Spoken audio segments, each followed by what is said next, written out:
So much to Brendan's relief, I'm now back from the UK, back home here in Ireland. And obviously the reason I went was for my grandmother's funeral, and it was beautiful, and it was a really lovely send-off. It was also a chance to catch up with some family, so I saw my children, my father, my granddaughters, and my grandson. So that was lovely. It was very tiring. There was a lot of travelling backwards and forwards to different places. But when I got home, Brendan and I had quite an in-depth discussion about our future. And what we decided is, because we spend 24 hours a day together, which we love, by the way, we work together, we do things here together, and any free time we have, which is very limited, we spend together also. And as I said, although we love that, we've realised it's come at a bit of a cost. It means that we can't do as much as we want to do because we're focusing all our efforts together in one place at one time. So for instance, when we go to work, we both go to work, and we both basically, I'm the labourer, he's the skilled tradesman, I'm the labourer, so I help him. But what that means is, like, we come home, we're very tired, we usually chuck something rubbish together, you know, like beans on toast or something, just to have something to eat when we get home. We're always in a rush in the morning, trying to get the house tidy before we leave, because we always like to come back to it nice and cleaned up and tidy.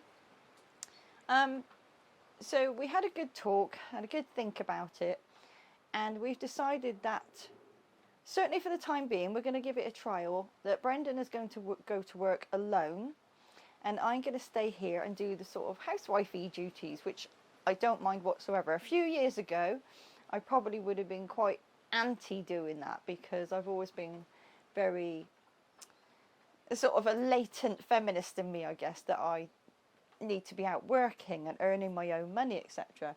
But right now, I'm more than happy to take on that role, because it helps both of us, and actually I'm really looking forward to it. So it means that while Brendan is at work, I can clean up this place, I can look after the land while he's not here, and the garden. I can cook us both a decent dinner every evening. And it also means that when we get our animals, there's going to be somebody here to look after them. And that is probably the driving factor behind this.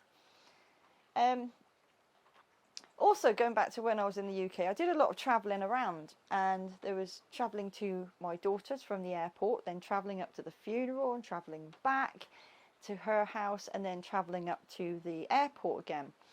And while I was doing that, I came across a W.H. Smith bookshop, and I was looking for a book for my granddaughter, which I found a lovely little book for her.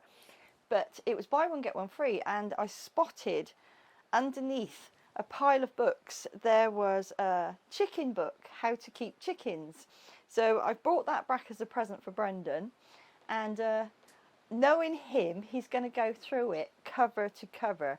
So if there's anything he needs to know about chickens, he will know it in the next week or so. And obviously I'm going to read it too and make sure I'm well informed. But basically it's all part of this process that we want to set up this homestead properly. We want to look after the animals we do get properly, and me being here enables us to do that easier and quicker. So this is the first day at work with Brendan and I doing our separate jobs. So he's gone to do some work on a house. I'm staying here. I've done all the chores inside and a few bits outside. So what I'm going to do now is, because this is causing us such an issue with turning the van around, I'm going to try and shift a load of stuff just so that we don't have to keep reversing up and down. Well, the first things first, that stuff's going to the path round our chicken run. So let me get on with it. Oh, hello Daisy. Come to help.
So those Tolkien roots are just a little bit too big for me to manage on my own.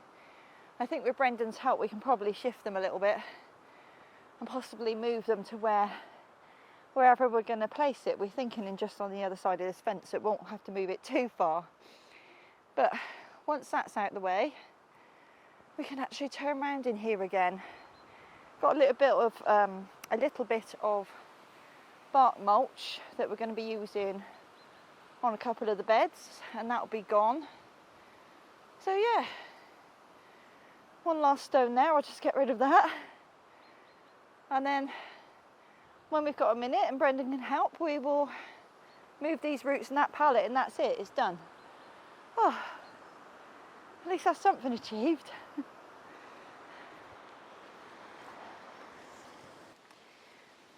Brendan's just about to get home.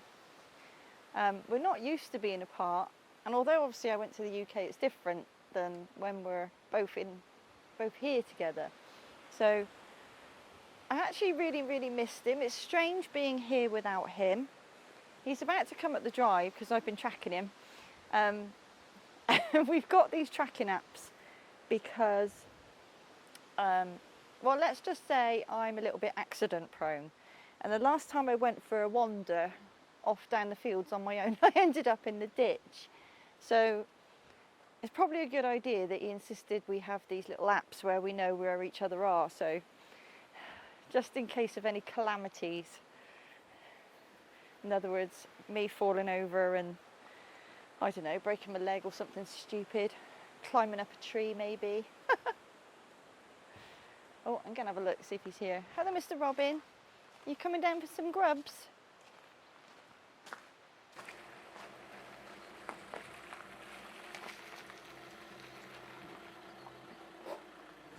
Come back down in a sec. Hello. Just been talking to the robin. Just been talking to the robin. I was tracking you. Oh my God, you're covered in dust. Oh, yeah. It's definitely a rainbow day today. So we've had some really heavy downpours. In fact, I got completely soaked when I went to put our bins out for collection earlier. The sun's just starting to peek through, but I don't think that's going to last too long. So I thought I'd use it as an opportunity to come inside and spend a couple of hours making a nice sweet treat for Brendan when he comes home from work. Now, this is something we've got fond memories of. When we lived in his flat in Trowbridge, we didn't get to spend many days off together because I was in retail. I'd quite often work at the weekends and he'd be working Monday to Friday. So we didn't often have a whole day that we could spend together. And when we did, we used to treat ourselves. And one of the things we used to often get, and we haven't found them here yet, haven't found them in Ireland yet, and this is why I'm making it for him, are finger ice buns. Now these are a sort of classic English bun that are sweet yeasted bread type dough with sugary icing on the top. They're absolutely delicious, very Moorish. Probably shouldn't have more than one.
Look at that.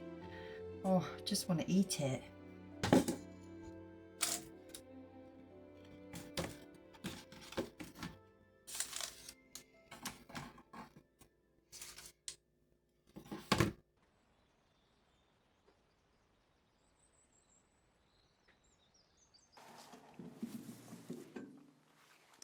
Just lately, as we've been walking up and down the drive, I've noticed that there's lots and lots of little alder tree seedlings in the green bit in the verge, which makes sense because there's lots of alder trees alongside the verge.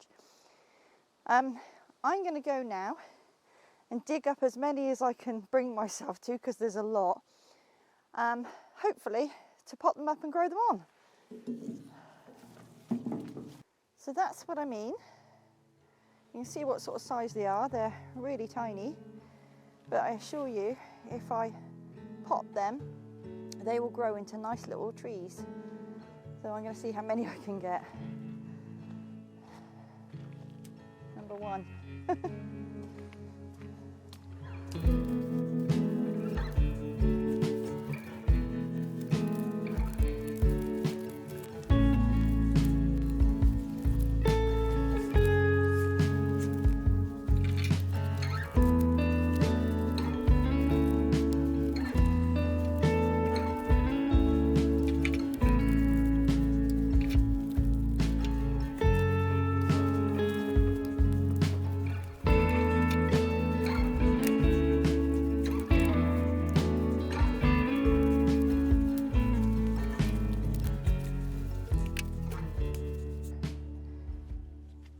So that's really good.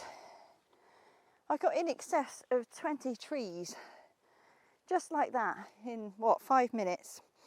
There's plenty more here, and probably a few more up the drive as well. And like I said, this is great. It's free trees. They can't grow here anyway, because this is where we drive up and down, so they have to be moved. But instead of them going to waste, I can plant them around the place. The alder have taken hold of this little field here as they are, but also I can give them to friends, neighbours, anybody wants some free trees. They will not go to waste.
So it's Saturday now. I've just finished my first week at work without Michelle coming and helping, which has been okay. It's been quite tough physically, moving heavy stuff around and everything, and not having my partner in crime to pass me things, but I will get used to it. But the frustration thing is that I'm desperate to get on with the cottage now, and the chicken run on the weekend, and the weather is just absolutely appalling. So as I'm not going to be able to get out there today, I just thought I'd take this opportunity to answer a few comments that we had on one of our videos about the chicken coop. And one of them was about using felt on the roof, and about red spider mites. Now this is obviously completely valid, and we take this sort of quite seriously, and obviously we don't want to do anything to harm our chickens or put them in misery. But I've looked into this quite a lot, And what I want to sort of do is, normally we just completely go for prevention over cure, and we would try and keep the red spider mites away and not create an environment where they're happy, which is a warm, dry place, hiding under the felt. But looking into it, because I sort of understand that, and obviously people can correct me if I'm wrong, but they're nocturnal, and in the daytime they hide and they get in all the little cracks and crevices and they hide away. So even if the chickens are in the coop, they're not going to be clinging onto them, and they don't cling onto them after they've fed at night. And then they come out at night and then they go to the chickens when they're sitting on their roost, or they're roosting, sitting on their roosting bars, and they'll cling on and they'll feed on their blood. And then when they're finished, before daybreak, they leave the chicken and go back to these crevices and hide and sleep in the day. So what we've come up with is, what we want to do is, at the end of the roosting bars, we're going to create a bridge of water. So the spiders, apparently they can't swim, they'll drown. The water's going to be a good sort of few inches deep and a good few inches wide, so they won't be able to basically cross onto the roosting bars. And apparently if you do something like this, they won't be able to get to the chickens and feed, so they won't be able to then breed, and they won't be able to feed themselves, and they'll either just die out and not make a big colony, or they'll just go away. So we wouldn't risk this for too long, and if this doesn't work, we will be stripping the coop down and taking the felt off. But I sort of see this as, like, normally, like I said, we go for the sort of prevention where we don't even let the mites settle, or don't let them sort of move in. But I think with this, that if they cannot get to the chickens and then they cannot feed, and they're not going to hang on to them the day, they're not going to feed on them in the day because it's just not what they do, then I just don't think we're going to have a problem. Talking of the chickens, we're again absolutely overwhelmed that we've been sent all these gifts from our Amazon wish list. So thank you so much. We've got this amazing chicken swing that we can't wait to put up, a really cute sign, some nets that we can put lots of lovely treats in, and hang up for the chickens to peck, and this incredible automatic chicken door. So thank you so much. We just really appreciate it. It's probably also a good time to say that we've just launched our Patreon. Now, what we've decided to do is it's one tier, it's €1 a month. There's a 7-day free trial. We're going to be putting our YouTube videos on there every week, so they'll be advert free. And also Michelle's going to be doing lots of shorts and behind the scenes stuff throughout the week. And we do an outtakes video that we'll be putting on there sporadically as well. So yeah, any support is really appreciated. We're trying to make it as cheap as possible so it's available to more people. But whatever the support is, we're just, really grateful. So this is also something we're looking to remedy. And as you can see, Michelle's just taken our battery powered generator out to the solar panels, which is where it plugs in. And we charge it. But I really do need to get a long lead so that we can run it down to the tiny home, and then we can literally just charge it from there.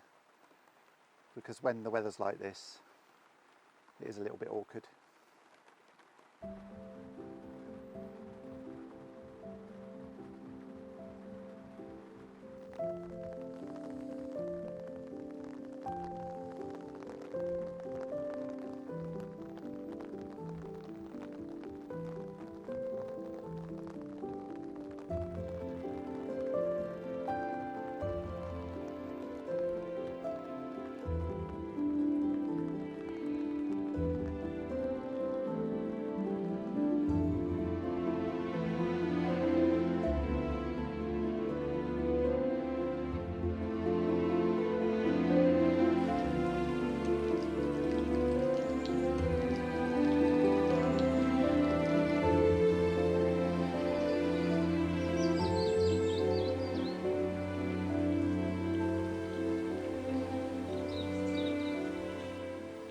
When the sun comes out, it is absolutely stunning. And Michelle just doesn't miss an opportunity. He needs to get out and start filming.